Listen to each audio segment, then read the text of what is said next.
Para mag-vaccine sa. O diba? Gwapa daw siya. Arong gunit sa... Gunit sa... Kulang lang siya.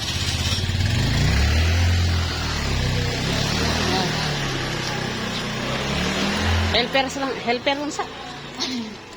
Babaksin siya ito, guys. Oh. Go. Tatlong muna, walang pera eh. Ayan na nga mga batuta. Naglalakad na kami, kasama ko yung pinsan ko. Patungong vet. Nalalakad kami patungong sakayan ng mga tricycle kasi ang layo sa amin.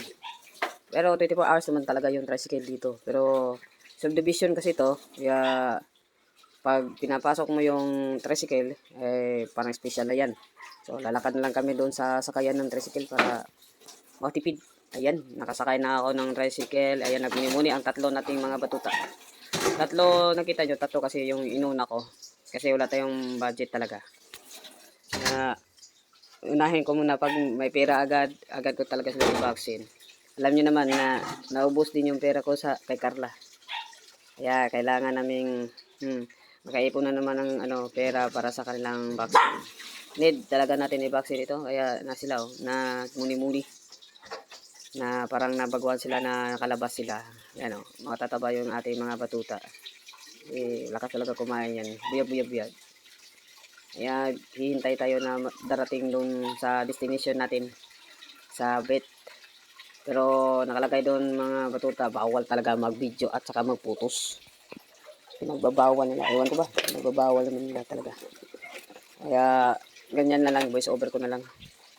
Kaya pinagbabawal nila mag-video at putos doon. Nakalagay, nakapaskil. Ayan, waiting na kami sa area.